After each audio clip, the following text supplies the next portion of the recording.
नको नको मना गुंतू माया जाळे, काळ आला जवळी ग्रासावया. काळाची उडी पडेल बा जेव्हा, सोडविना तेव्हा माय बाप. सोडविना राजा देशीचा चौधरी, अनेक सोयरी भली भली. काळाची उडी पडेल बा जेव्हा, सोडविना तेव्हा माय बाप. तुका म्हणे तुझ सोडविना कोणी, तुका म्हणे तुझ सोडविना कोणी. एका चक्रपाणी वाचूनिया, काळाची उडी पडेल बा जेव्हा, सोडविना तेव्हा माय बाप. विठ्ठल विठ्ठल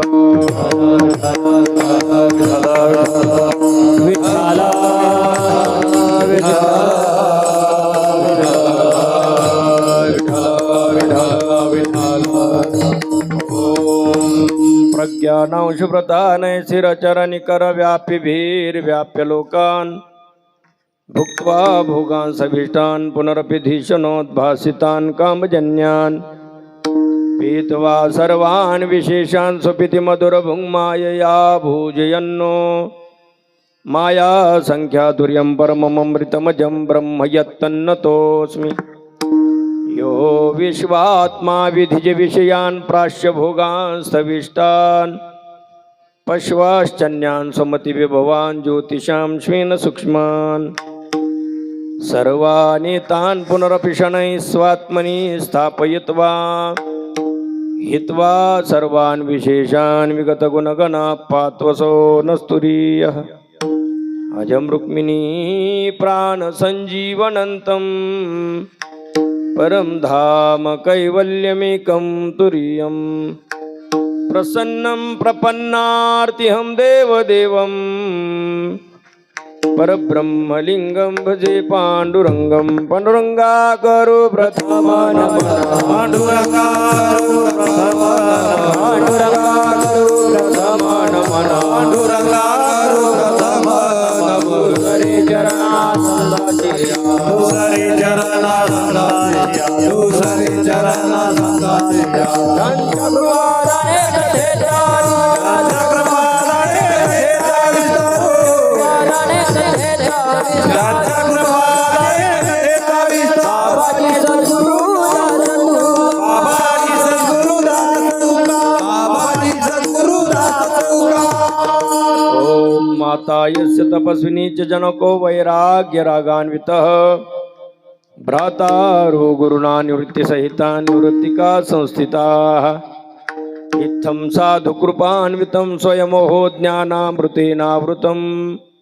वन्दे तं करुणाकरं प्रभुवरं श्रीसन्तज्ञानेश्वरं. द्वैताद्वैतसमन्वयैकजननी ज्ञानस्य ज्ञानेश्वरी. भक्ति ज्ञानप्रदायिनी निजजनान् ज्ञानामृतं पायिनी. भक्ति ज्ञानयुतं हि येन कथितं, शास्त्रं विवेकप्रदं. वन्दे तं करुणाकरं प्रभुवरं श्रीसन्तज्ञानेश्वरं. नमो ज्ञानेश्वरा, नमो ज्ञानेश्वरा, नमो ज्ञानेश्वरा, नमो ज्ञानेश्वरा, नमो ज्ञानेश्वरा, नमो ज्ञानेश्वरा, नमो ज्ञानेश्वरा, नमो ज्ञानेश्वरा. निवृत्तिभूतारा देवा, निवृत्तिभूतारा देवा, निवृत्तिभूतारा देवा. मुक्ताबाई नमो त्रिभुवन पावनी, मुक्ताबाई नमो त्रिभुवन पावनी, मुक्ताबाई नमो त्रिभुवन पावनी, मुक्ताबाई नमो त्रिभुवन पावनी. जय जननी देवाची, जय जननी देवाची, जय जननी देवाची. नमो ज्ञानेश्वरा, नमो ज्ञानेश्वरा. निवृत्ती उदारा सोपान देवा, मुक्ताबाई नमो त्रिभुवन पावनी. आद्यत्रय जननी देवाची. नको नको मना गुंतू माया जाळी, काळ आला जवळी ग्रासावया. काळाची उडी पडेल बा जेव्हा, सोडविना तेव्हा मायबाप. माऊली महावैष्णव श्री संत ज्ञानराज माऊलींच्या परमकृपेने, सर्व साधू संतांच्या परमकृपा आशीर्वादाने आज विशिष्ट ठिकाणी विशिष्ट स्थली भगवत चिंतन सेवेकरता उपस्थित केलेला अभंग बहुश्रुत अशा स्वरूपाचा आहे. सर्वांच्या परिचयाचा अत्यंत सोपा असलेला अभंग आहे. परंतु अभंगातील भाषा जरी सरळ सोपी साधी वाटली तरी तितकी ती अंमलात आणण्याकरता सोपी नसल्यामुळे संत श्रेष्ठ जगद्गुरु तुकोबराय आवर्जून सोपी पण असामान्य भाषा वापरतात. विठ्ठल विठ्ठल विठ्ठल.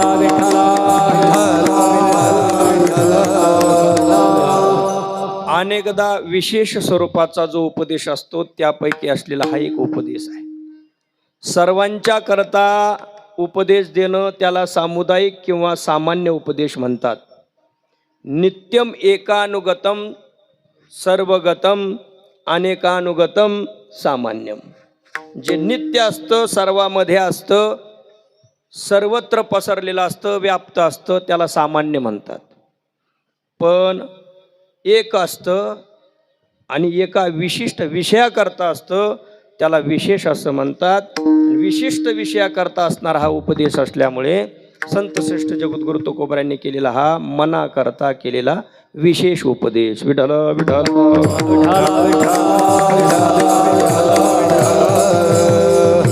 नको नको मना गुंतू माया जाळी. हे मना, माया जाळामध्ये तू गुंतू नकोस. कारण का? माया जाळामध्ये गुंतून राहिला तर तुला सोडवणारा दुसरा कोणी राहणार नाही. मग तू म्हणशील मी ज्यांच्याकरता काम करतो, ज्यांच्याकरता कष्ट करतो ते मला सोडवतील. सोडविना तेव्हा माय बाप. ज्यांनी जन्म दिला ते सुद्धा सोडवू शकत नाहीत. मग जन्माच्या देहाच्या संबंधाने इतर जे नातेवाईक आपण इथं गोळा करून बसलो ते सोडवतील का? म्हणजे ते सुद्धा सोडवू शकत नाही. सोडविना राजा देशीचा चौधरी अनेक सोयरी. भली भली खूप मोठे मोठे जरी सोयरे असले तरी ते सोयरे सुद्धा तुला सोडवू शकणार नाही. मग सोडवण्याकरता कोणी आहे की नाही? आहे. एकच आहे. ज्याच्या हातामध्ये चक्र आहे, असा चक्रपाणी असणारा श्रीकृष्ण परमात्मा. त्याला राम म्हणा, त्याला हरी म्हणा, त्याला पांडुरंग म्हणा, गोविंद म्हणा, जे नाव आपल्याला आवडतं ते म्हणा. पण या अभंगात त्याला चक्रपाणी नाव दिलेलं आहे. सोडविना तुका म्हणे तुझ सोडविना कोणी. एका चक्रपाणी वाचून या. एका चक्रपाणी भगवान पंढरीनाथाशिवाय तुला दुसरा कोणी सोडू शकत नाही. म्हणून काळाची उडी जेव्हा पडते तेव्हा मायबाप देखील सोडू शकत नाही. असा गोड हा अभंग. विठ्ठल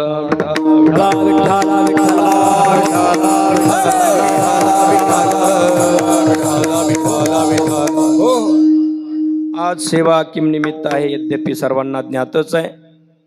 परंतु कार्यक्रमाच्या अनुषंगाने 4 शब्द सांगायचे असतात. तो एक शिष्टाचार आहे, चालत आलेली परंपरा आहे. आपल्या गावातील सद्गृहस्थ कैलासवासी भास्करराव किसनराव पवार अर्थात भाऊ यांना आपल्यातून जाऊन 1 वर्ष परिपूर्ण झालेलं आहे. परिपूर्ण म्हणण्याचं कारण या वर्षी अधिक मास आला आणि म्हणून अगदी 1 वर्ष परिपूर्ण झालेलं आहे. 13 महिने होऊन गेलेले आहे. 12 महिने झाल्यानंतर श्राद्ध करावं लागतं. तशा पद्धतीने तिथी आखण्यात आलेली होती. पण अधिक मास असल्यामुळे आम्ही लिहून घेताना पुढची तिथी अगोदरच लिहून ठेवलेली होती.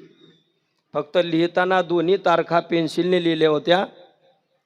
12 महिने पूर्ण झाल्यानंतरही तिथी लिहून ठेवली आणि 13 महिने पूर्ण झाल्यानंतर पुढची येणारी ती देखील लिहून ठेवलेली होती. पण ब्राह्मण देवाने सांगितलं, म्हटले नाही नाही, या वर्षीचा जो अधिक मास आहे तो अधिक मासामध्ये केलं तरी चालतं. ती तिथी अगोदर निर्धारित झाली होती. पण आम्ही जी पेन्सिलने लिहून ठेवलेली होती तिचीच पेनामध्ये परिवर्तन होणार असल्यामुळे, त्या लिपीचं पेनामध्ये परिवर्तन होणार असल्यामुळे तीच तिथी खरी ठरली. विठ्ठल विठ्ठल.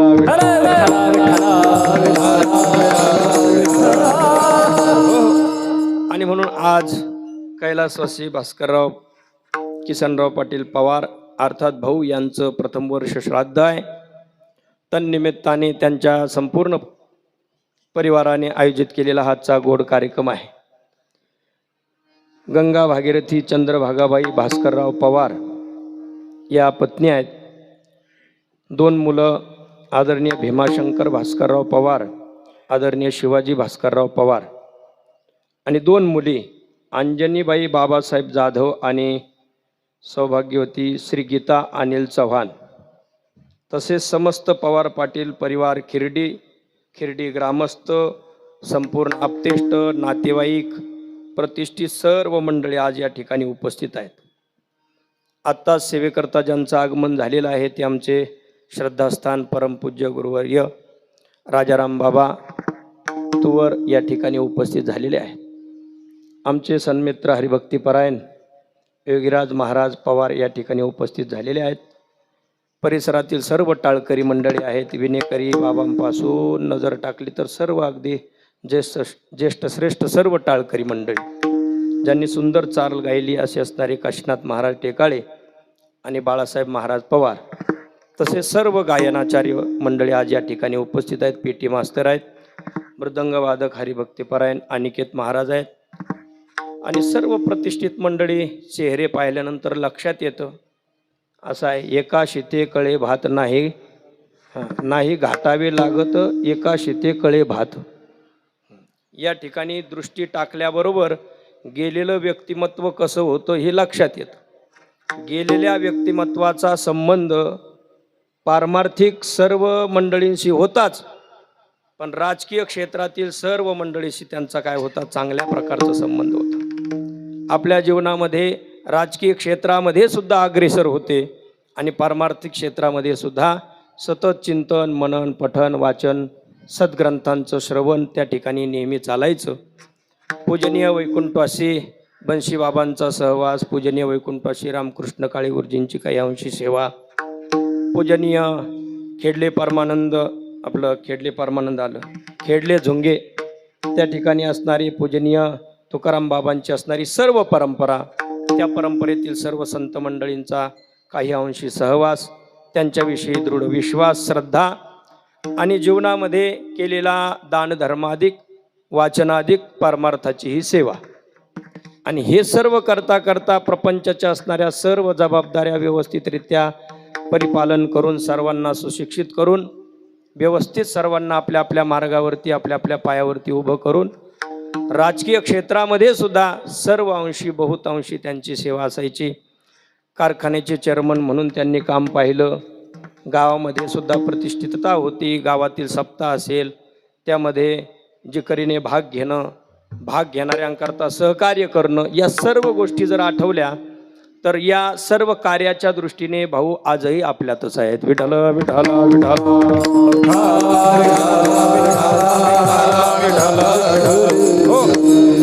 मरावे परी कीर्तिरूपी उरावे, कीर्तिरूपी सुगंध दरवळत राहावा. जसं तुकोबराय म्हणतात, तुका म्हणे एका मरणीची सरे उत्तमची उरे कीर्ती मागे.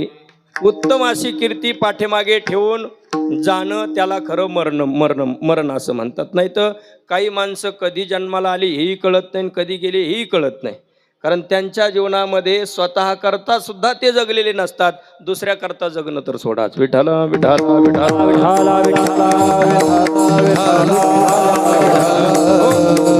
स्वतः करता जगता जगता दुसऱ्या करता जो जगतो मग त्याच्या जाण्याने सर्वांच्या अंतःकरणामध्ये एक ठसा उमटलेला असतो. त्याच्या जाण्याने राहिलेल्या त्याच्या जे काही आठवणी आहेत त्या आठवणी मनामध्ये तशाची तशा ताज्या राहत असतात. आणि म्हणून पूजनीय भाऊंचं जाणं 1 वर्षापूर्वी आपल्यातून झालं. तत्संबंधाने सर्व क्षेत्रातील सर्व अधिकारी मंडळी या ठिकाणी आज उपस्थित आहेत. सर्वांच्या चरणी नतमस्तक होऊया आणि आपल्या सेवेकडे आपण वळायचं आहे. हरी विठ्ठल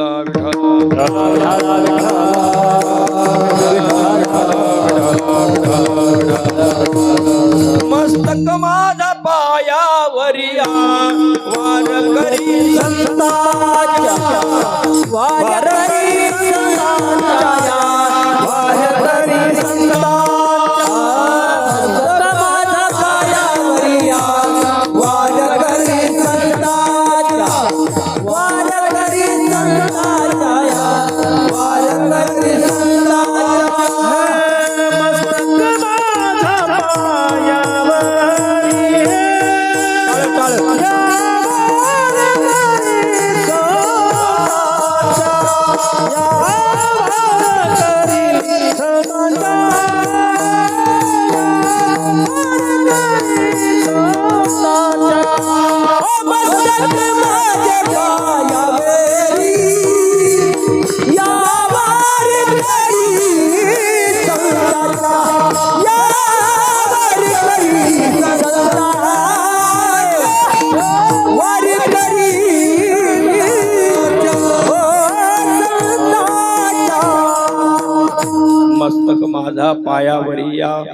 वारकरी संतांच्या आणि म्हणून सर्वांच्या चरणारविंदी नतमस्तक होऊन आपल्या सेवेकडे आपल्याला वळायचं आहे.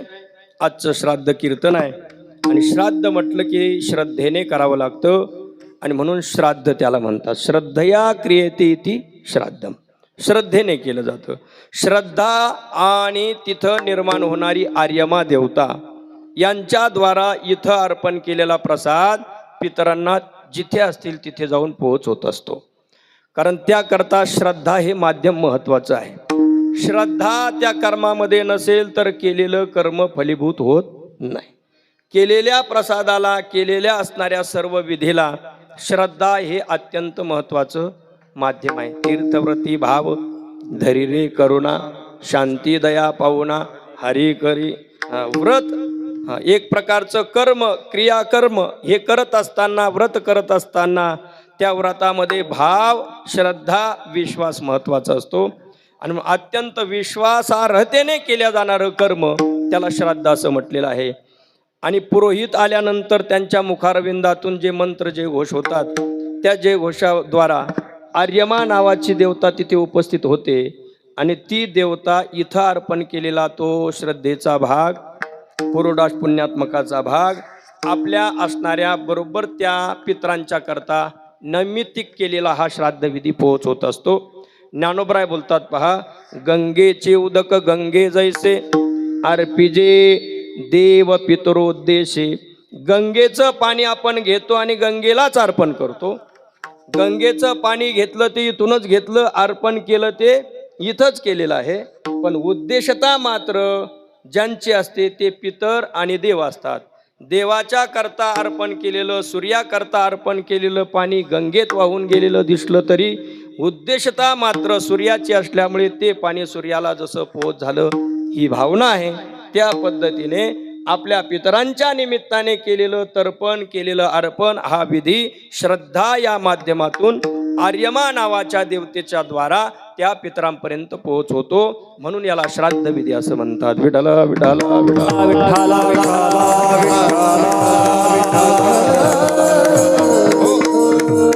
पितर गेल्यानंतर त्यांच्या निमित्ताने श्राद्धाधिक कर्म करावेच. राहिलेल्या पाल्यांकरता ती जबाबदारी आहे. त्याचं कारण काय आहे? एक भौतिकदृष्ट्या जर विचार केला तर जे पितर गेले त्यांनी आपल्याला सुसंस्कृत केलं, त्यांनी आपल्याला लहानाचं मोठं केलं, त्यांचे अनंत उपकार आपल्यावरती असतात. त्या उपकारातून उतराई होणं शक्य नसतं, पण काही अंशी प्रयत्न करावा, तो हा आजचा विधी आहे. विठाला विठाला विठाला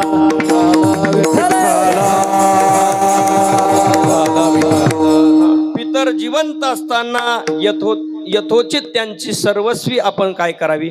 सेवा करावी. जिवंत असताना यथोचित सेवा घडली आणि गेल्यानंतर श्रद्धापूर्वक अंतःकरणाने त्यांचं पितृतर्पण आदी विधी घडले तर पितर त्यांना काय देतात? पितृ आशीर्वाद दे,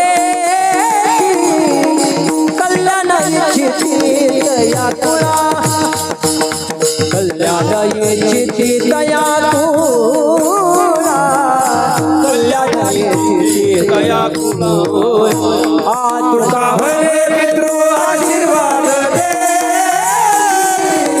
कल्याणाची दया तुला, कल्याणाची दया तुला, कल्याणाची दया तुला. तुका म्हणे पितृ आशीर्वाद देते, कल्याण इच्छिते तया कुळा. आणि जर तशा प्रकारचा विधी, तशा प्रकारची श्रद्धा ठेवली नाही, जिवंत असताना पितरांची सेवा केली नाही, तर ते पितर तिथं गेल्यानंतर आहा कटा त्याचे करीती पितर. वंशी दुराचार पुत्र झाला. आपल्या पुत्राच्या नावाने दुराचारता त्यांच्या अंतःकरणामध्ये ठसवली जाते आणि म्हणून त्यांना एक प्रकारचा ते शाप देतात, आहा कटा. कारण दोन प्रकाराने बोट मोडण्याची पद्धत आहे. आपण पाहत आलो, एखादी जुनी आजीबाई एखाद्या नातवाला किंवा छोट्या बाळाला अशी अंजारते, गोंजारते आणि बोट मोडते. कुठे? अशी डोक्यावर इथं बोट मोडते. आणि दुसरा एक प्रकार आहे बोट मोडण्याचा, असं दात खडी खाऊन आणि बोटावर बोट मोडले जातात. मग बोटावर बोट मोडणं हा एक प्रकार आहे, आणि असं अंजरून गोंजरून इथं एक बोट मोडण्याचा प्रकार आहे. तर इथला हा प्रकार मंगलकारक आहे, आशीर्वाद देण्याचं ते एक प्रकारचं प्रतीक आहे. पण बोटावर बोट मोडणं हा मात्र बोट मोडणं जरी सारखं असलं तरी पण त्यातली भावना मात्र विपरीत आहे. त्यातून एक प्रकारचा शापच आपल्याला प्राप्त होत असतो. विठ्ठल विठ्ठल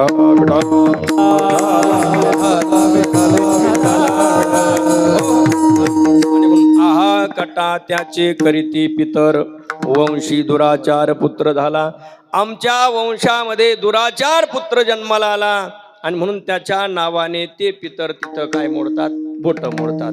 आणि जो कोणी सज्जन व्यक्ती आपल्या जिवंत पितरांची सेवा करतो, शुश्रूषा करतो, गेल्यानंतर श्राद्धादी कर्म करतो, त्या पितरांच्या त्या राहिलेल्यांकरता पितर काय देत असतात, आशीर्वाद देऊन त्यांना तृप्त करतात. आणि आणखी एक आहे पहा, काही माणसं गेल्यानंतर मोठा विधी करतात, पण जिवंत असताना त्या पितरांकडे आईवडिलांकडे लक्ष देत नाही. तरी घरी माता पितरा धड बोली नाही, संसारा संपूर्ण विश्वाचा आदर करताना दिसतात. कोणी नेता आला, कोणी पुढारी आला, एखादा प्रतिष्ठित आला, तर त्याचा आदर सत्कार करत असताना सामोरा जातो, पायघड्या फक्त टाकायच्या राहतात, हार तुरे सर्व बाजे घेऊन जातो, पण घरी मात्र आईवडिलांशी संबंध नीट ठेवत नाही. तरी घरी माता पितरा धड बोली नाही संसारा, आणि येर विश्वभरी आदरा आदरपूर्वक संपूर्ण विश्वाकडे पाहतो, पण आई वडील सोडून सर्वांना आदर देतो. पण असा जरी असला, सर्वांना आदर देत असला, पण घरी आपल्या स्वतःच्या आई वडिलांना जर पाहत नसला, पाहणं सोडा, नीट बोलत जरी नसला, तर तो मूर्ख आहे. विठ्ठल विठ्ठल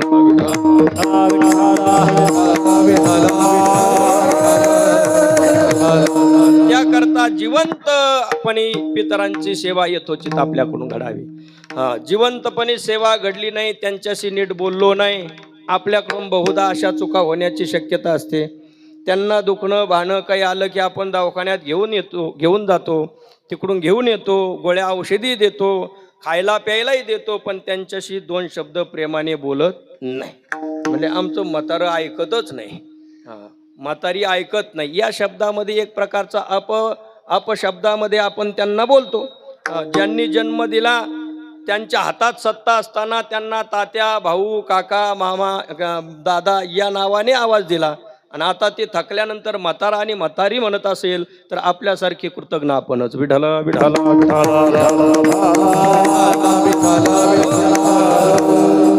संपूर्ण युद्ध झालं. युद्ध झाल्यानंतर पांडवांचा विजय झाला, सर्व कौरव मारल्या गेले, आणि त्या राज्यामध्ये जिवंत असलेल्या कौरवांच्या पक्षातील एक राजा, त्या काळातील धृतराष्ट्र राजा जिवंत आहे, त्याची सेवा करण्याचा योग आला भीमाला.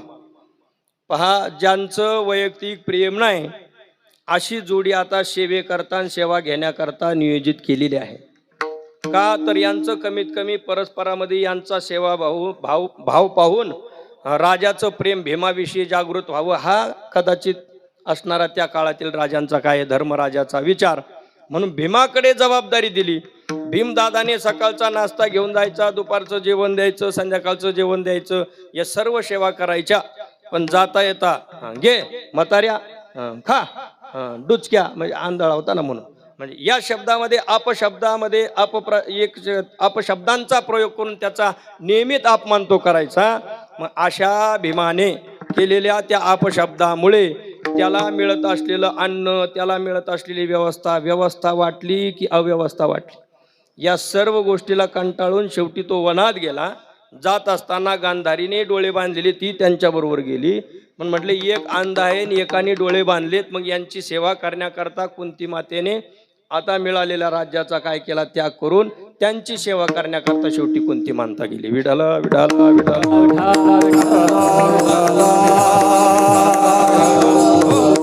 मला सांगायचं काय, सेवा भाव पूर्ण करत असताना त्यांना लागणाऱ्या वस्तू आपण दिल्या, ही जरी गोष्ट खरी असेल, पण त्यांना दोन शब्द जे प्रेमाचे पाहिजे, बोलायला पाहिजे, ते जर आपण बोललो नाही तर त्यांची केलेली ती सेवा शक्यतो तितकी पावन होत नाही.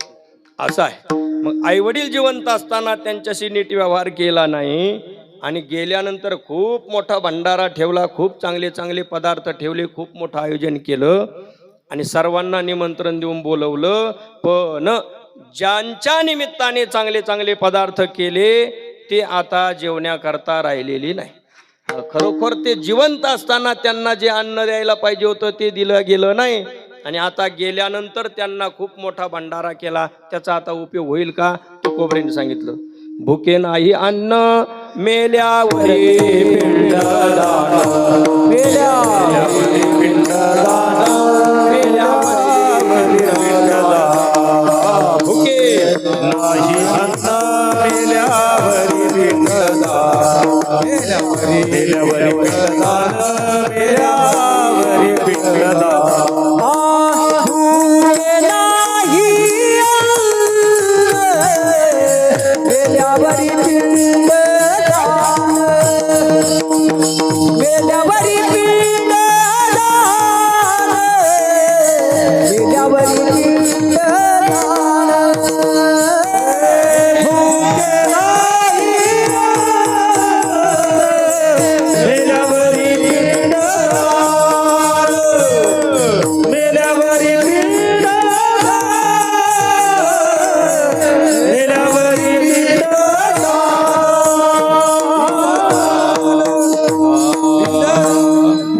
नाही अन्न मेल्यावरी पिंडदान, हेतो चाळवा चाळवी केली आपणची जेवी. विठ्ठला विठ्ठला विठ्ठला विठ्ठला विठ्ठला.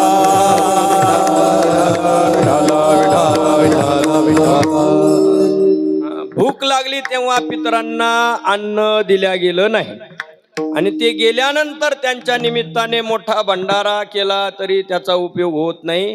केले आपणची जेवी, तयार केलेले पदार्थ ज्यांच्या निमित्ताने केले ते तर निघून गेले. मग केलेले पदार्थ खातो कोण? तुकोबराने सांगितलं, केले आपणची जेवी. केलेले पदार्थ आता स्वतः खावं लागणार, ज्यांच्या निमित्ताने केले ते तर निघून गेले. मग हे तो चाळवा चाळवी, हे चाळवा चाळवी एक प्रकारची फसवणूक आहे आणि म्हणून जिवंत असताना पितरांची सेवा आणि गेल्यानंतर पिंडदान अधिक विधी अधिक दोन्ही मिळून जर केले तर पितर संतुष्ट होऊन तृप्त करतात. विठ्ठला विठ्ठला विठ्ठला.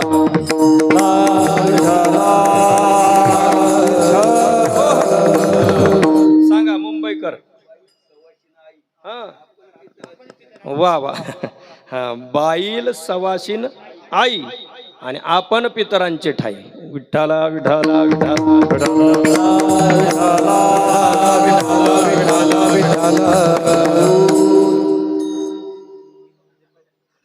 आदरणीय दीपक अण्णा पटारे पवार पाटील कुटुंबाच्या या कार्यक्रमाकरता भेट देण्याकरता आले होते. घाई असल्यामुळे कार्यक्रमाला सदिच्छा भेट देऊन ते जात आहेत. रामकृष्ण आहे. आणि गिरीधर पाटील आसने त्यांनी देखील सदिच्छा भेट दिलेली आहे. धन्यवाद. विठ्ठला विठ्ठला.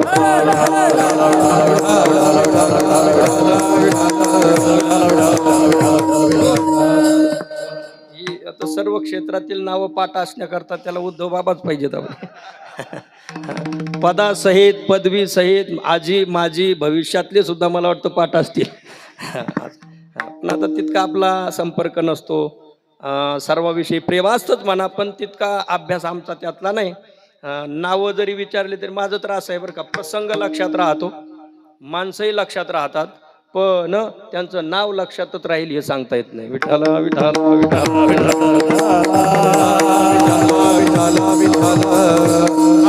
तर केलेले पदार्थ त्यांना पावावेत असं वाटत असेल तर जिवंत असताना पितरांचं त्या पितरा नाथबाबांची गोड ओवी सुद्धा आहे त्यावरती 2 काळी व्यवस्थित भोजन, त्यांची सेवा शुश्रूषा आणि गेल्यानंतर त्यांच्या निमित्ताने पिंडदान, मग पितर संतुष्ट होऊन आशीर्वाद देतात. तर या कुटुंबाने आदरणीय भाऊंची सर्वस्वी सेवा केली. जिवंतपणे त्यांची सर्वस्वी सेवा केली आणि गेल्यानंतर आजचा हा विधी संपन्न करत असताना या सर्व प्रतिष्ठित व्यक्तींच्या मुखाकडे पाहिल्यानंतर लक्षात येतं की सर्वांचे संबंध भाऊंच्या विषयी कसे होते. विठाला विठाला विठाला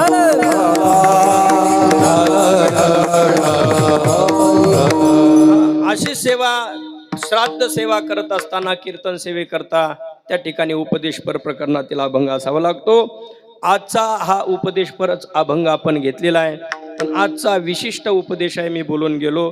सामान्य उपदेश तो सर्वांकरता असतो, तसा हाही सर्वांकरताच आहे पारिशेष न्यायाने. पण आरंभी भाषा तर अशी आहे, संत श्रेष्ठ जगद्गुरु तुकोबरायांनी आपल्या अनावर मनाला आवर घालण्याकरता या मायाजाळामध्ये त्याने पडू नये अशा प्रकारचा विशेष उपदेश अभंगाच्या प्रथम चरणातून. नको नको मना गुंतू माया जाळी हो, नको नको मना गुंतू माया जाळी नको नको मना गुंतू माया जाळी हो, नको नको मना गुंतू माया हो, नको नको मना गुंतू माया जाळी हो, नको नको मना गुंतू माया जाळी हो, नको नको मना गुंतू माया जाळी. काळाला जवळी काळाला जवळी रासावया, काळाला जवळी रासावया, काळाला जवळी रासावया,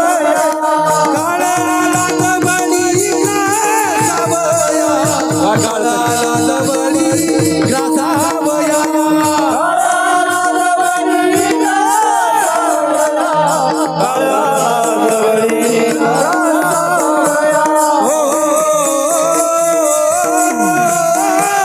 काळाची एवढी पडेल माझे बाबा हो, काळाची एवढी पडेल, काळाची एवढी पडेल माझे बाबा हो,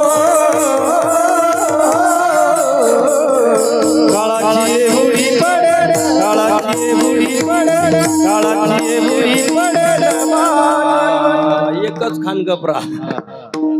नको नको म्हणा गुंतू माया जाळी, काळ आला जवळी ग्रासावया.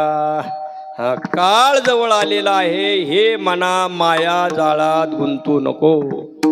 मन म्हणतंय माया जाळ म्हणजे काय? कारण कोळ्याचं जाळं दिसतं पण मायेचं जाळं दिसत नाही. जे दिसत नाही ते तर मायेचं जाळं आहे. पण न दिसता सुद्धा त्या जाळ्यात इतके अडकलेले असतात माणसं, काही केल्या सुटत नाही. सुटायाचा काही करीतो उपाय, तव देखी पाय गोविले. जेवढी हालचाल सुटण्याकरता तो करतो तेवढा तेवढा जास्त गुरफटल्या जातो. बस पायाचा चौडा गोवी अधिके, मोकळ्या पायाचा चौडा गोवी अधिके असा आहे. म्हणजे त्या शुक नलिका न्याय, त्या नळीवर बसलेला पोपट, पोपटा पोपटा नळीवर बसू नये, पोपटा पोपटा नळीवर बसू नये, आणि बसला तर नळी सोडून दे सांगितलं. त्याने पाठही केलेलं असतं. पण खरोखर प्रसंग येतो, एक अशी तार आणि त्यावरती नळी असते, नळी ओवलेली, ती ताराशी बांधलेली, तिथं खाण्याकरता काहीतरी ठेवलेलं. पोपट येतो उडून, त्या नळीवर बसतो. बरं, तो बसत असताना विचार करतो, पाठ केलेलं रटत राहतो, पोपटा पोपटा नळीवर बसू नये. पाठ असतं त्याचं, पण अंमलात तो आणत नाही. त्या नळीवर बसतो, बसल्याबरोबर त्याच्या वजनाने नळी अशी फिरली जाते. नळी फिरल्याबरोबर त्याचं तोंड आकाशाकडे होतं आणि त्याच्या लक्षात येतं, काय मी खूप उंच आलो, या नळीला जर मी सोडलं तर मी इतका आता पडणार की काय, अशी त्याची एक प्रकारची भ्रमिष्ट अवस्था होते. म्हणून मोकळिया पायाचा चोडा गोवी अधिके, आवळून धरण्याचा तो प्रयत्न करतो आणि तिथं सोडत ते मनामध्ये पाठ केलेलं रटतो.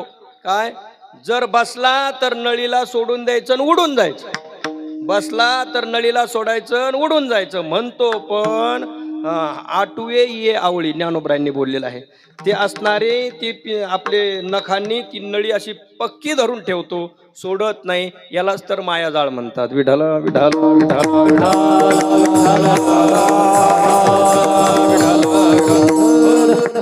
धान्य आहे आणि त्यामधलं विशेष चोपडं धान्य ज्याला जवस म्हणू आपण. मग जवसाचं पेव आहे, त्या पेवामध्ये एखादा पडल्यानंतर तो जेवढा हालचाल करतो तेवढा तेवढा तेवढा तेवढा तो खाली खाली जाण्याचा प्रयत्न करतो, खाली खाली जातो. पहा, प्रयत्न करतो वरती येण्याचा, पण जेवढा सुटण्याचा प्रयत्न करतो, जेवढा वरती येण्याचा प्रयत्न करतो, हालचाल झाल्यामुळे त्या चोपडे असलेलं जवस बाजूला बाजूला सरकतं आणि हा त्या पेवामध्ये अडकून बसतो. आणखी एक असं आहे, चिखल वगैरे असेल, त्या चिखलामध्ये एखादी गाय रुतली आणि तिला निघण्याकरता ती जेवढी हालचाल करते तेवढी तेवढी काय होत जाते, त्यामध्ये ती गुरफटली जाते. बर, फसलेली गाय कशी काढावी? जुन्या माणसांकडे फार युक्त्या असायच्या. आमच्या त्या थडीला, लेंडगा थडीला, आम्ही लहान लहान होतो, पण आमच्या वडिलांनी वगैरे सांगितलेलं, तिथं गुरुजी आहेत भागवत गुरुजी गावाने, त्यांनी म्हशी चारण्याकरता आणलेल्या आणि म्हशी दिल्या सोडून. चारता जाता आता म्हशीचं असतं काय, म्हशीला डोह दाखवू नये म्हणतात, अनुभवाला गाव दाखवू नये, ते जाऊ दे. बरं, म्हशीला डोह दाखवू नये. मग ती दाखवली, म्हैस पाण्यात गेली, पण पुढं गेल्यानंतर गाळात ती म्हैस फसली. आता फसलेली म्हैस काढायची कशी माहिती नाही. गुरुजी गेले, तिला ओढण्याचा प्रयत्न करतात, तिला ओढण्याचा प्रयत्न केला की हे पण त्या गाळात फसायला लागायचे.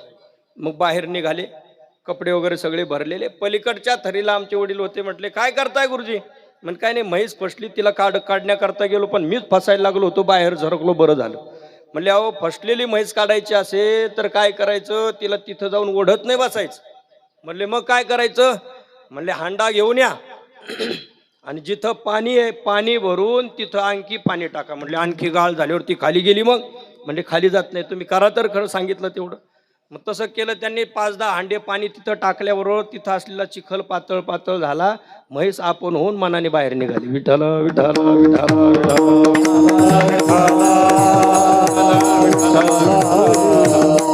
कोणीतरी योग्य जाणकार असेल तर तो त्यातून म्हशीला काढू शकला. जसं म्हटलेलं आहे, पंकी रुतली गाय ती धडभाकड न पाहे, ती चेगलानी होय काला बोला. चिखलात रुतलेली गाय ती धड आहे की भाकड याचा विचार न करता दयाद्र व्यक्ती एखादा असतो आणि तो तिला काढल्याशिवाय चैन बसत नाही, शांत बसत नाही. त्याच्या अंतकरणातली ती दया असते. असा दयावान महापुरुष कोणी जर भेटला तर सुटण्याचा प्रकार आहे. संतांचे संगती मनोमार्ग गती, आकळावा श्रीपती येणे पंथे. आणि जर त्या संतांची संगत न करता मनाने आकळण्याचा प्रयत्न जर केला, मग मात्र मनोमार्गे गेला तो मनोमार्गे गेला तो तेथे मुकला.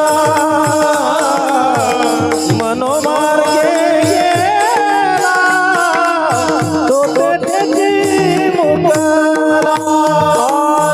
मनोमार्गे गेला तो तेथे मुकला. मनोमार्गे गेला तो तेथे हरिपाठी शिरावला तोची धन्य. हरिपाठी शिरावला तोची धन्य. हरिपाठी शिरावला तोची धन्य. हरिपाठी शिरावला तोची धन्य. हरि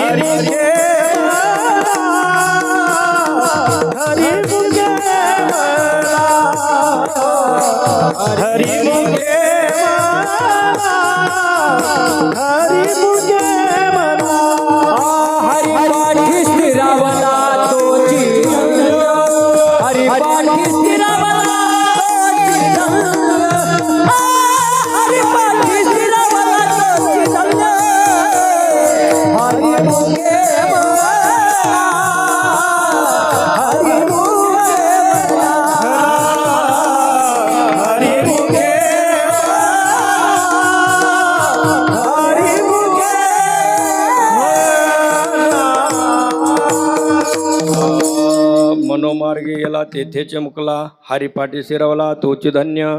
मनाचं ऐकून जो मनाच्या मागे जातो तो तिथेच गुंतल्या जातो. करुणाकर संत, करुणाकर भगवंत भेटल्याशिवाय त्याला तरणोपाय नसतो. पण हे मन काही केल्या ऐकत नाही. काय करू मन अनावर, काय पूर्वार माझे मज कळो येती अवगुण. माझ्या मनाचे मला अवगुण कळतात, पण अनावर असलेलं मन मला आवरत नाही. हे कोण म्हणतंय? तुकोबराय म्हणतात बरं का. तसं तुकोबरायांच्या जीवनामध्ये इंद्रियाचे धनी आम्ही झालो गोसावी. बर, मन हे राम झाले, मन हे राम झाले. प्रवृत्ती ग्रासोनी कैसे निवृत्तीशी आले, ही अवस्था त्यांना प्राप्त झालेली असताना तरी देखील मनाच्या बाबतीमध्ये अशी दयनीयता व्यक्त करण्याचं कारण काय?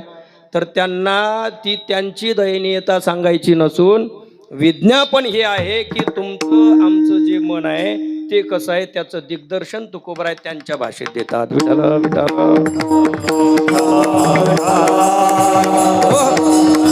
मनाला गुणही कळतो आणि अवगुणही कळतो, पण अनावर मन गुणाचं आकलन करत नाही आणि अवगुणाचं धारण केल्याशिवाय राहत नाही. बस तो म्हणतो जानामि धर्मम नच मे प्रवृत्ती, जानामि अधर्मम नच मे निवृत्ती. केनापि देवेन हृदिस्थितेन यथा नियुक्तोषि तथा करोमि. जसं मला नियुक्त केलेलं असेल तसं मी करेल. हे जसं दुर्योधनाचं बोलणं आहे. दुर्योधनाला कळत नव्हतं का आपण जे करतोय तो अनाचार आहे, दुर्गुण आहे. या दुर्गुणाने आपल्या सर्वस्वी कुळाचा नाश होणार आहे.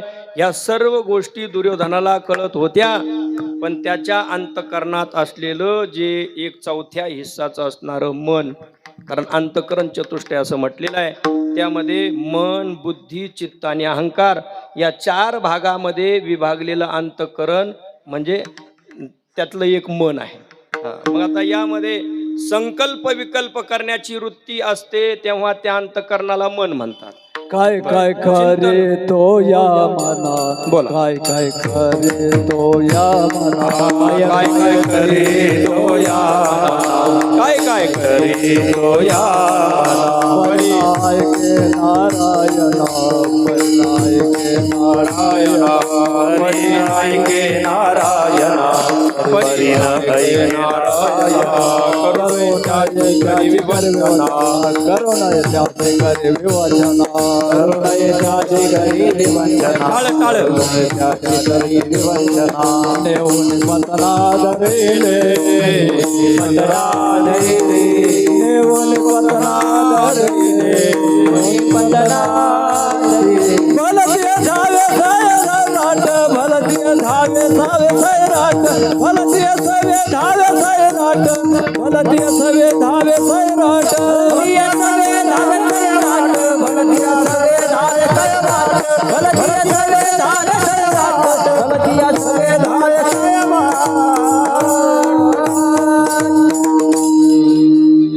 मना परिनायके नारायण, करुणाचे करे विवचना,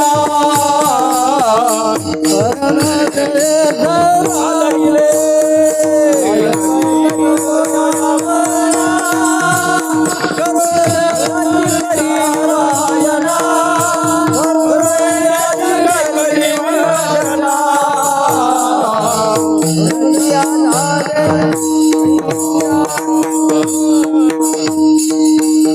काय काय करीतो या मना. परिनायके नारायणा, हे नारायणा हे मन ऐकत नाही.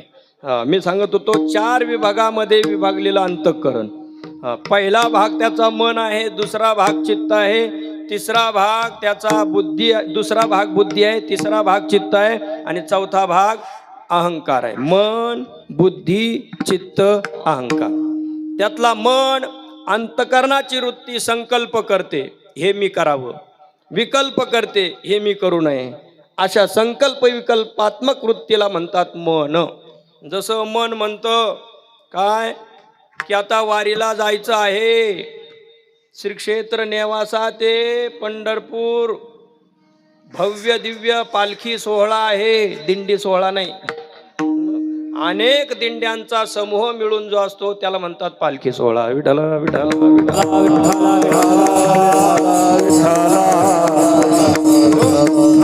ग्रंथराज श्री ज्ञानेश्वरी पालखी सोहळा आहे. मग त्या सोहळ्याला मन म्हणतं जायचं, हा झाला संकल्प. पण सोहळा जवळ आला आणि मग मन म्हणायला लागलं नाही आता नाही जायचं, पुढच्या वर्षी पाहू. विकल्प. एका मनाने केला संकल्प ते मनच आहे, आणि दुसऱ्या वृत्तीने केलेला विकल्प तिथं असणार ते काय आहे? मन आहे. बुद्धी निश्चयात्मिका बुद्धी. हा केलेला संकल्प निश्चयपूर्वक जी स्वीकारते तिला म्हणतात बुद्धी, बरं का. कारण मन हे बुद्धीच्या ताब्यामध्ये असतं. ज्याचं मन बुद्धीच्या ताब्यात नाही त्याचं मन अनावर असतं. बस.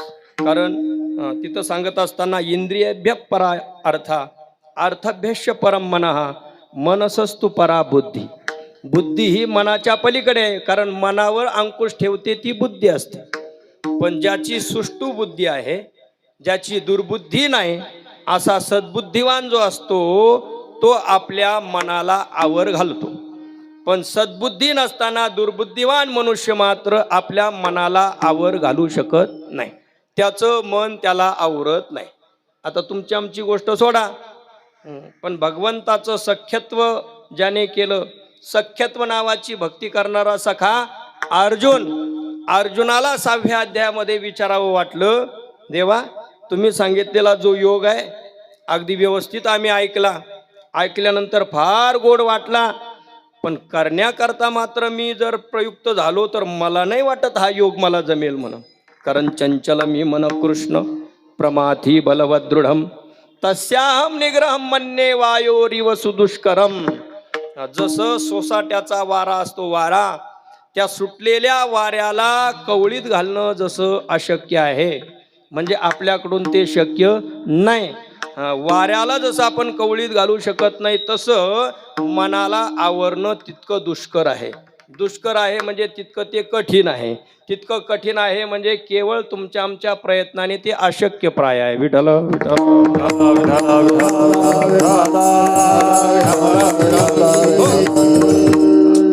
कारण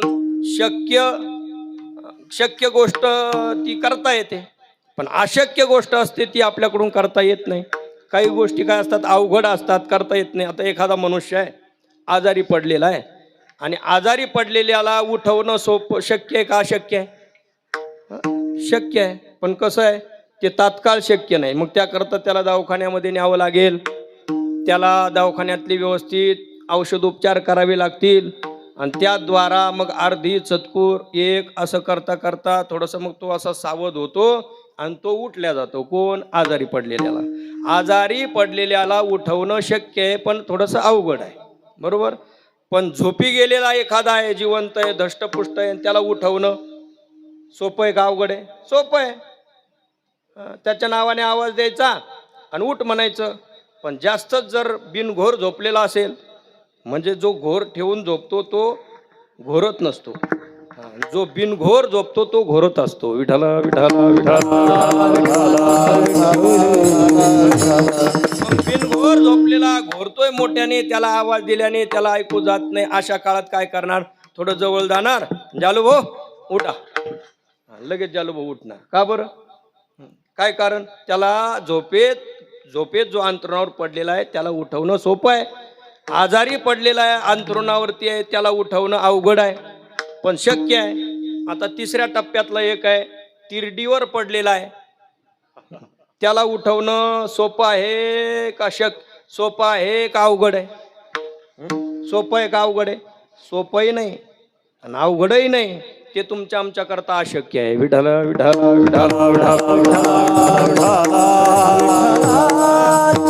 झोपी गेलेल्याला उठवणं सोपं आहे, आजारी पडलेल्याला उठवणं अवघड आहे, पण शक्य आहे. मरून पडलेल्याला तुम्ही आम्ही उठवू शकत नाही. त्याच्याकरता ज्ञानोबराय सारखी असामान्य माणसं पाहिजेत. मेले माणूस जिथं उठविलं, असे असामान्य कोटीतील ते महात्मे अशक्य कार्य शक्य करत असतात. मग अशा अशक्यांकडून जे शक्य झालं ते आपल्याला समजून सांगतात. बाबांनो, मन केवळ तुमच्या मनाला आवरणं तुमच्या करता सोपं नाही, सहज शक्य ते नाही. बरं, कठीण आहे. पण अशक्य मात्र नाही. कारण भगवान परमात्मा पुढे उत्तर देत असताना अर्जुनाला म्हणतात असंशयम महाबाहो मनो दुर्निग्रहम चलम तस्याहम निग्रहम मन्ये वायुर तस्याहम निग्रहम मन्ये अभ्यासेन तु कौंतेय वैराग्येन च गृह्यते. उत्तरार्ध मागच्या श्लोकाचा पुन्हा यायला लागला होता. उत्तरार्ध काय? अभ्यासेन कौंतेय वैराग्येन च अभ्यासेन हे कौंतेय तत्शक्यम, त्याला शक्य करता येतं. पण कशाच्या द्वारा?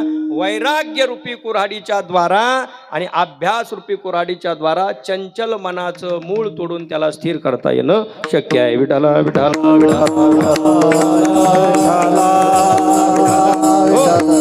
पण अभ्यास न करता, त्याला वैराग्याची शेली न लावता ते मन तुमच्या आमच्या करता अनावर आहे. मग अशा मनाला तुकोबराय समजून सांगतात, नको नको मना गुंतू माया जाळी. माया जाळामध्ये हे मना तू गुंतू नको. कारण या माया जाळामध्ये तू अडकला, ज्यांच्याविषयी माया तू धरून ठेवलेली आहे त्यांची सेवा शुश्रूषा करणं हा परमार्थ आहे. पण केवळ माये करता माया, भगवान परमात्म्याची सेवा समजून सेवा न करणं, मग त्या ठिकाणी केवळ प्रपंच हा माझा आहे, मी केला तरच होणार आहे, अशा प्रकारच्या अहंकाराच्या भावनेने मायाजाळात जर तू गुंतून राहिलास तर तुला हे कोणी सोडू शकत नाहीत. अभंगाचं द्वितीय चरण. काळाची उडी पडेल माझे काळाची उडी पडेल माझे काळाची उडी पडेल माझे काळाची उडी पडेल माझे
काळाची उडी पडेल बा जेव्हा सोडविना तेव्हा मायबाप. मायबाप ज्यांनी जन्म दिला असे जन्म देणारे मायबाप सुद्धा काळाच्या तडाख्यातून सोडू शकत नाही. कसं आहे, जो ज्या प्रवाहामध्ये वाहतोय, स्वतः पोहण्याची ज्याला सवय नाही तो दुसऱ्या बुडणाऱ्याला तारू शकत नाही. या माया जाळामध्ये जे स्वतःच वाहत चाललेले आहेत, जे स्वतः बुडत आहेत, ते बुडणाऱ्याला दुसऱ्याला तारू शकत नाही. जे सर्व भावे मज भजले तया आईलीच थडिये सरले माया जाळ. बर, त्याला या थडीला माया जाळ सरलं. कोणाला? जो माया जाळातून काढणारा आहे त्याला जो शरण गेला त्याला या थडीला मायाजाळ संपलेला आहे. मग तो म्हणत असतो, भवसागर तरता कार्य करी तसा चिंता पहिलो दाता कटिकर ठेवून या. जो माया जाळा व्यतिरिक्त आहे तो आपल्याला यातून काढणार आहे, पण माया जाळांतर्गत जे आहेत ते काढू शकत नाही. असं आहे, बुडल्याची वार्ता थडिये चाकीचे ज्ञानोबराय बोलतात. जो बुडालेला असतो ना तो मी बुडालो म्हणून सांगण्याकरता सुद्धा शिल्लक राहिलेला नसतो. मग बुडालेल्याची वार्ता कोण करतं? जो थडीवर जाऊन पाहत असतो किंवा जो थडीवर आहे तो बुडेलियाची काय करतो? वार्ता करतो. बुडेलियाची वार्ता थडियाचा कीजे. विठाला विठाला विठाला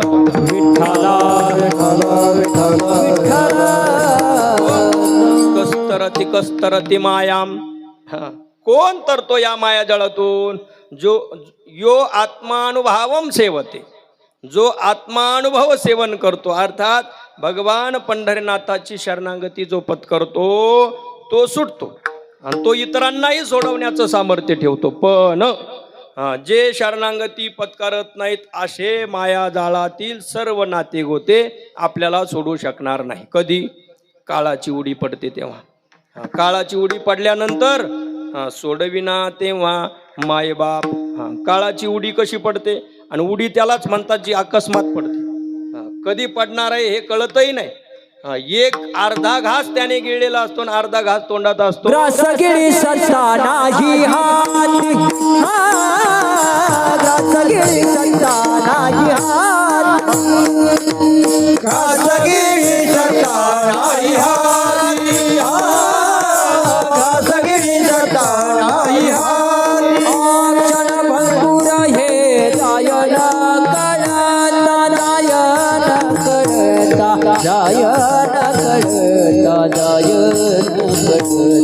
जायन कळता. क्षण भंगुर हे जायन कळता, भंगुर हे जायन कळता, जायन कळता, गायन कळता, जायन कळता. जायन कळता, जन भंगुर हे जायन कळता, जायन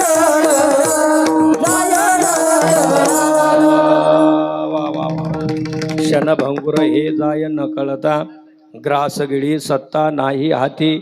आपल्या हातामध्ये सत्ता नाही, ग्रासगिळी हे सत्ता. अर्धा घास चावलेला रसात्मक झालेला तेवढा घास सुद्धा आपण गिळू शकत नाही.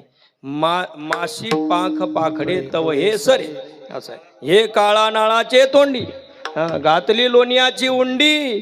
लोण्याची उंडी, उंडी पिठाची जर असती तर थोडा वेळ बाहेर थांबली असती, पण लोण्याची उंडी आहे ती. सामान्य उष्णतेने वितळणारी ती उंडी आहे, म्हणून तर लोण्याची उंडी तिथं लावली. विठाला विठाला विठाला विठाला. अत्यंत सूक्ष्म शब्द असतात संत वाङ्मयामध्ये. सूक्ष्म शब्दांचा अतिविचार करून केलेला तो प्रयोग असतो आणि म्हणून त्यातली गांभीर्यता समजण्याकरता गुरुपरंपरा या गोष्टीतून ते ज्ञान यावं लागतं. संतांची कृपा व्हावी लागते, ग्रंथाची कृपा व्हावी लागते. त्या गोष्टी सहज सहज कळतात. पूजनीय वैकुंठवासी बंशीबाबांच्या सहवासात राहून पूजनीय रामकृष्ण महाराज काळेगुरुजी, पूजनीय गोविंद बाबा आदी करून जी संत महात्मे झाली पा यांच्या संगतीमध्ये राहिलेली काही माणसं आणि त्यांच्या सहवासात राहून चिंतन करू लागले, वाचन करू लागले. संत वाङ्मयाची प्रसन्नता प्राप्त झाली आणि इतके अवघड सिद्धांत पण मुखारविंदातून निघतात आणि त्यांचा अर्थही उमगतो. ही खऱ्या अर्थाने वारकरी संप्रदायाची देणगी. विठाला विठाला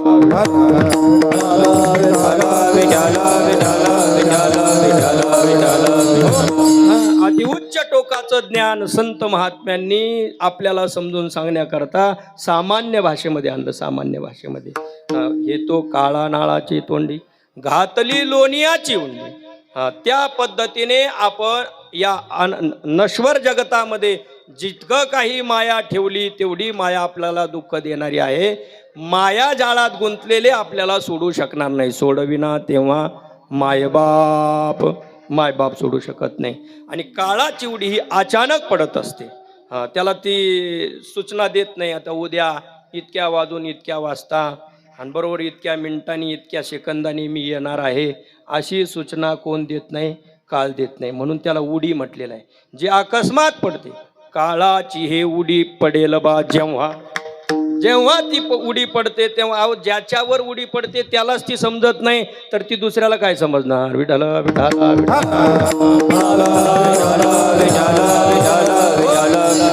हे म्हणा, या माया जाळात अडकून पडू नको. नको नको म्हणा, गुंतू माया जाळी. काळ आला जवळी ग्रासावया. ग्रास करण्याकरता, तुझा घास करण्याकरता काळ आलेला आहे. तो काळ जेव्हा उडी मग टाकतो तेव्हा मायबाप आपल्याला सोडू शकत नाही. म्हणजे मायबाप नाही सोडू शकत. ते गरीब आहेत, सामान्य आहेत, शेतकरी कुटुंबातले आहेत, काबड कष्ट करणारे आहेत. मायबाप नाही सोडू शकणार. पण माझा वशिला फार मोठ्याशी आहे. राजाबरोबर माझा वशिला आहे. तो राजा मला सोडविल ना. सोडविना राजा देशीचा चौधरी. सोडविना राजा देशीचा चौधरी. सोडविना राजा देशीचा चौधरी. सोडविना राजा देशीचा चौधरी. सोडविना राजा देशीचा चौधरी. सोडविना राजा देशीचा चौधरी. सोडविना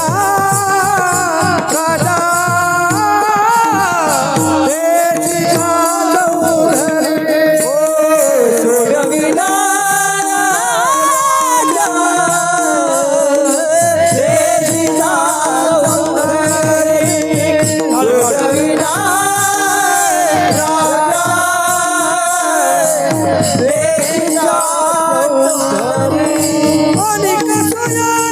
सोयरे भले भले, अनेक सोयरे भले भले, अनेक सोयरे भले भले, अनेक सोयरे भले भले.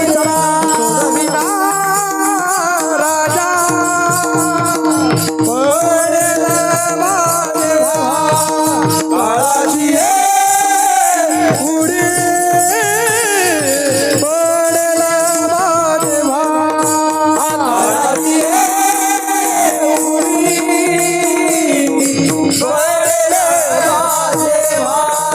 माझ्या काळाची उडी.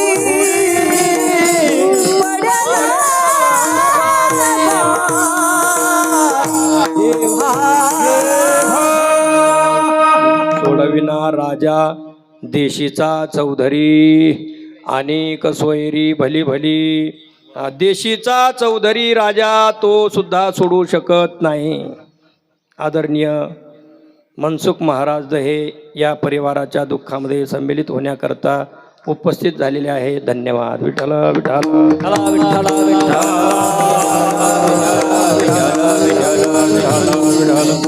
सोडविना राजा देशीचा चौधरी. चौधरी हे काही आडनाव नाही बरं का, एखाद्या विशिष्ट व्यक्तीचं नाव नाही. चौधरी ही पदवी आहे. अर्थात चौधरी चतुरंग, चारही दिशेला ज्याचं राज्य आहे असा चौधरी राजा. चारही दिशेला राज्य प्रस्थापित करण्याचं सामर्थ्य आहे असा सार्वभौम राजा सुद्धा सोडू शकत नाही. आणि भली भली सोयरी, अनेक सोयरी भली भली. मोठे मोठे सोयरे, मोठा राजा, देशीचा चौधरी, चारही दिशेला ज्याचं राज्य आहे असा राजा सुद्धा सोडू शकणार नाही. त्याचं कारण काय? हे सर्व जेवढे उदाहरणं सांगितले ते सर्व माया अंतर्गत आहे. मायातीत जो असतो तो सोडवत असतो. सोडवण्याकरता सोडवणारा ज्याच्यातून सोडायचंय त्याच्यातून तो बाजूला असावा, असं आहे. त्यातून तो बाजूला असावा. स्वतः शेंडी सकट बुडालेला जो आहे तो बुडालेल्याला काढू शकत नाही. त्याकरता थडीवरती उभा असलेला, विटेवर उभा असलेला, कटेवर कर ठेवलेला, चक्रपाणौ यस्य स चक्रपाणी, तोच एकमेव सोडवू शकतो अभंगाचं शेवटचं चरण. तुका म्हणे तुझं सोडविना कोणी. तुका म्हणे तुझं सोडविना कोणी.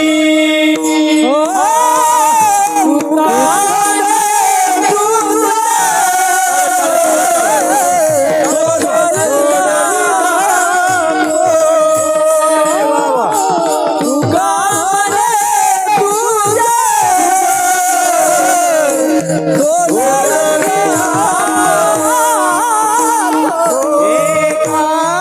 चक्रपाणी वाजनिया. एका चक्रपाणी वाजनिया. एका चक्रपाणी वाजनिया. काळाची उडी पडेल देवा. काळाची उडी पडेल काळाची उडी पडेल देवा. काळाची उडी पडेल सोडविना देवा माय बाप. सोडविना देवा एक दोन माय बाप. सोडविना देवा. सोडविना देवा माय बाप. सोडविना सोडविना देवा माय बाप. सोडविना सोडविना देवा. सोडविना देवा माय बाप. सोडविना देवा माय बाप माय बाप. सोडविना देवा सोडविना देवा माय बाप. सोडविना देवा माय बाप.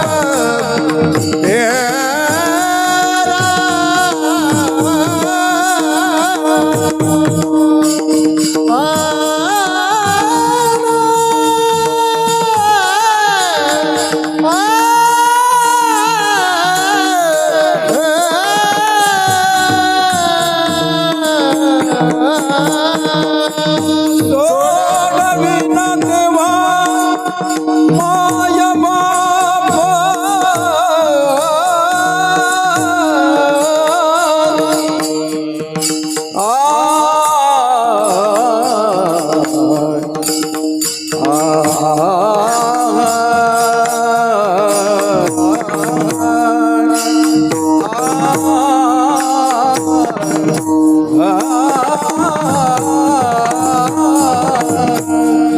सोडविना देवा माय बाप. माय बाप माय बाप माय बाप. सोडविना देवा माय बाप. सोडविना देवा माय बाप. सोडविना देवा माय बाप. सोडविना देवा माय बाबा.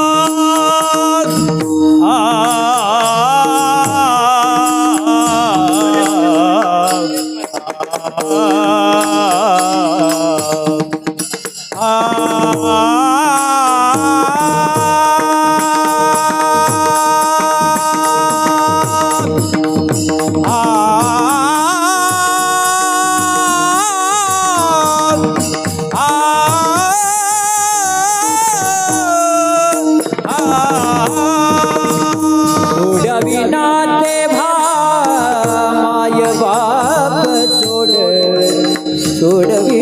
तेव्हा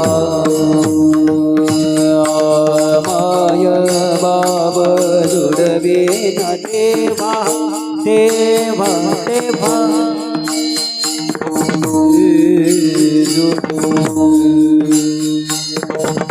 सोडविना तेव्हा माय बाप सोडविना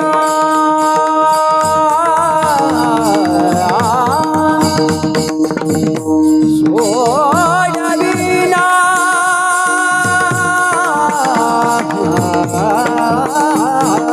तेव्हा सोडविना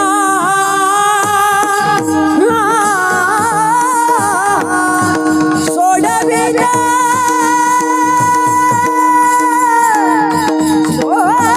सोडविना तेव्हा माय बाप सोडविना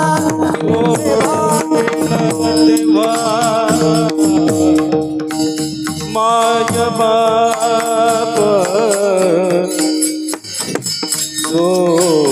सोडविना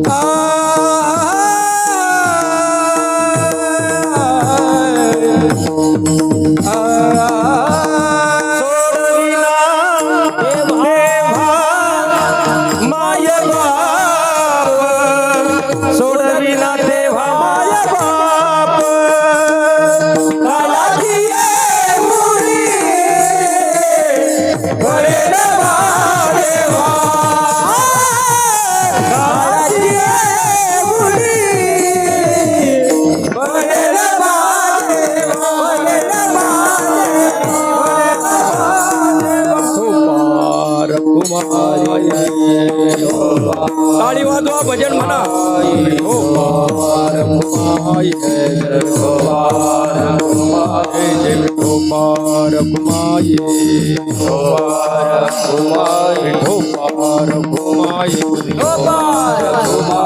ज्ञानेश्वर माऊली नाराज माऊली ज्ञानेश्वर माऊली नाराज माऊली ज्ञानेश्वर माऊली नाराज ज्ञानेश्वर माऊली नाराज ज्ञानेश्वर माऊली नाराज ज्ञानेश्वर माऊली ज्ञानेश्वर माऊली नाराज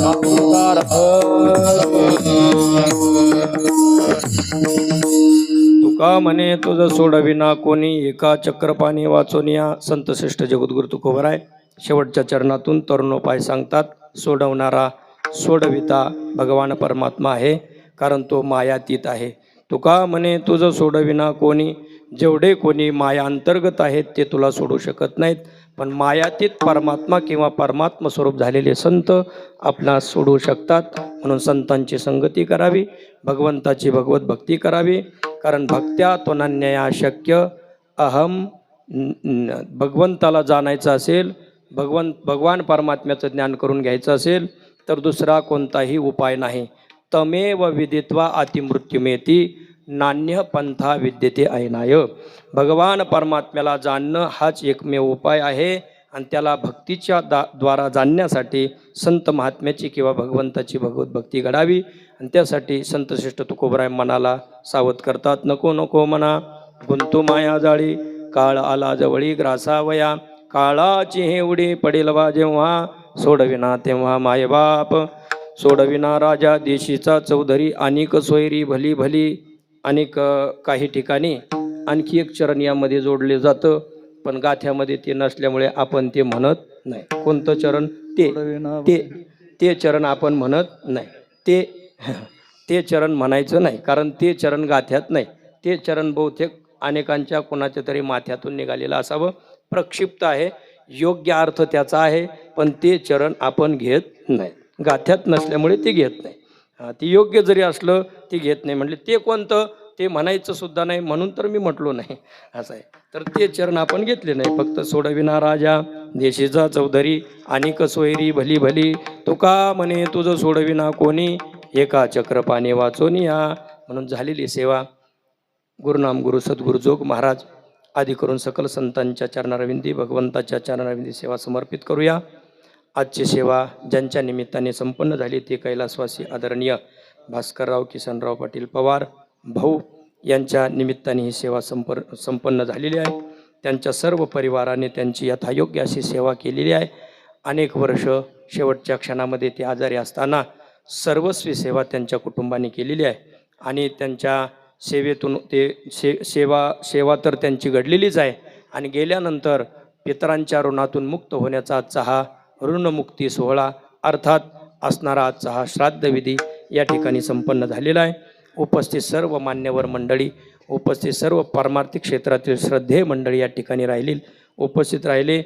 त्या आदरणीय सर्वांच्या वतीने झालेली सेवा पुरोडाश पुण्यात्मक सेवा त्यांच्या चरणाविधी समर्पित करूया. सर्वांच्या वतीने 1, 2, 3 श्रद्धांजली या ठिकाणी होतील. सर्वस्वी पूजनीय महाराज मंडळी या ठिकाणी उपस्थित आहेत. 2-3 श्रद्धांजलीपर या ठिकाणी सुमन होतील. नंतर कार्यक्रम संपन्न होईल. कार्यक्रमानंतर परिवाराच्या वतीने सर्वांना महाप्रसादाचं आयोजन केलेलं आहे. सर्वांनी प्रसाद घेऊन जायचं आहे. आणि जाता जाता एक नम्र निवेदन सर्वांना आहे. येत्या 8 जुलै 2026 ते 23 कितीला आहे? एकादश द्वादश 26/7/2026 पर्यंत पत्रिका या ठिकाणी उपस्थित आहेत. दिनांक 8/7/2026 रोजी दुपारी 3 वाजता संतश्रेष्ठ ज्ञानेश्वर महाराज संस्थान मंदिर या ठिकाणी प्रस्थान होईल सोहळ्याचं. त्या पालखी सोहळ्याकरता सर्वांनी उपस्थित राहायचं आहे. पालखी सोहळ्याला जरी येता नाही आलं तर कमीत कमी प्रस्थानसाठी या. प्रस्थानसाठी येता आलं कमीत कमी 4-5 दिवस तरी या. 4-5 दिवस येता आलं तर कमीत कमी 10-15 दिवसाच्या त्या पूर्ण यात्रेसाठी सर्वांनी या. आमचा तसा काही आग्रह नाही, पण आल्याशिवाय राहूच नका असं आहे. बरं. संतश्रेष्ठ ज्ञानेश्वर महाराज संस्थानने गेल्या वर्षापासून सर्व परिसरातील दिंड्या एकत्रित करून हा दिंडी सोहळा नसून पालखी सोहळा, त्याचं परिवर्तन पालखी सोहळ्यात झालेलं आहे. पूजनीय आदरणीय राऊत बाबा, पूजनीय जंजुरके बाबा, पूजनीय देवीदास बाबा आदी करून तालुक्यातील सर्व महाराज मंडळी, पूजनीय भास्करगिरी बाबा या सर्वांच्या उपस्थितीमध्ये सोहळा पार पडत असतो. आणि त्या सोहळ्यामधली विशेषता पाहण्याकरता सर्वांनी सोहळ्यामध्ये या असा मुद्दाम होऊन आग्रह करतो. कारण काय असतं, अनेकदा आपण माऊलींच्या सोहळ्यातून गेलो, पण तशाच प्रकारचा आपल्या या धर्तीवरती नेवासामध्ये तसाच सोहळा हेची देही हेची डोळा उपभोगण्याचा एक योगायोग आपल्याला प्राप्त झालेला आहे. त्या सोहळ्यासाठी सर्वांनी यायचं आहे. जे योगदान आपल्याला देता येईल ते द्यायचं आहे. पायी चालण्याचं योगदान देता आलं पायी चाला, नाही पायी चालण्याचं देता आलं, जे पायी चालतात त्यांच्याकरता काहीतरी अन्नदान अधिक द्या. आणि ते नाही करता आलं, कमीत कमी ज्या काही व्यवस्था आहे त्या व्यवस्थेवरती नजर ठेवा. आणि काहीच नाही जमलं तर कमीत कमी जे जातात त्यांना थोडासा हातभार लावा. बरं. आणि ते नाही जमलं तर कमीत कमी हे करू नका, काय जे निघाले त्यांचे पाय ओढू नका. बस जे चालले त्यांना निदान धक्का देण्याचं काम करा. सांगण्याचं तात्पर्य असं आहे, गोड हा सोहळा आहे. तळावरचं दररोजचं होणारं जे भजन आहे वाटचालीचं ते बिगर माईकचं असतं. एवढा सर्व समुदाय असून सुद्धा आपला या कीर्तनाचा, टाळाचा किंवा असणारा भजनाचा घोष कसा गुंजत राहतो तो अनुभवायचा असेल तर जावे त्याच्या वंशा तेव्हा कळे. आपल्याला सवय लागलेली आहे भोंग्याची, माईकची, चांगल्या साऊंड सिस्टीमची, पण या सर्वांच्या व्यतिरिक्त खरा नैसर्गिक स्वराचा नाद घ्यायचा असेल तर त्याकरता सोहळ्यातच यावं लागतं बरं का. तिथे कीर्तनकारांना एक माईक असतो आणि अनेक टाळकरी असतात, 400-500 टाळकरी. टाळकऱ्यांना कोणत्याही टाळकऱ्याला माईक नसतो, पुढं चाल म्हणणाऱ्यालाही नसतो आणि मागं चाल म्हणणाऱ्यालाही नसतो. बस फक्त कीर्तनकाराला माईक असतो. पण त्या टाळांचा आणि तो स्वरांचा घोष ऐकायचा असेल तर तळावरचं कीर्तन एकदा तरी अनुभवण्याकरता, एकदा तरी कीर्तनासाठी तरी कमीत कमी कोणत्या तरी तळावरती आपण यायचं आहे. गोड हा सोहळा आहे. वैकुंठवासी पूजनीय बाबांच्या, वैकुंठवासी बंशी बाबांच्या कृपेने असा हा अनमोल सोहळा या ठिकाणी निघाला. गतवर्षी त्याचं आरंभ झाला. यावर्षी शासनाने सुद्धा दखल घेऊन चांगल्या प्रकारच्या सुविधा दिलेल्या आहेत. 100 फिरते शौचालय सोबत दिलेले आहेत. ज्या ठिकाणी पालखी तळ असेल तिथे जवळजवळ 200 बाय 200चा वॉटरप्रूफ मंडप दररोज असणार आहे. चालत असताना तहान लागली, पाणी म्हणून शुद्ध पाण्याची सुद्धा व्यवस्था केलेली आहे. कोणी आजारी पडलं तर वैद्यकीय सेवासुद्धा शासनाने देऊ केलेल्या आहेत. यावर्षी आपल्या पालखी सोहळ्याला जणू काही 25 वर्ष पूर्ण झाली की काय अशा प्रकारचा दर्जा दुसऱ्याच वर्षात प्राप्त करून दिलेला आहे. म्हणून शासनाला धन्यवाद आहेत. आदरणीय मोनिकाताई असतील, आदरणीय आपल्या परिसरातील आदरणीय लंगे भाऊ असतील, या सर्व मंडळींनी प्रयत्न केला आणि त्या माध्यमातून शासनाच्या द्वारा मानाची पालखी म्हणून याही पालखीला संबोधले गेलं. ग्रंथराज ज्ञानेश्वरीचा हा सोहळा पाहण्याकरता आपण सर्वांनी उपस्थित राहावं. आपण राहाल ही अपेक्षा या ठिकाणी व्यक्त करतो. यानंतर ज्ञानदेव तुकाराम भजन होईल, 2-3 श्रद्धांजली प्रभाषण होईल.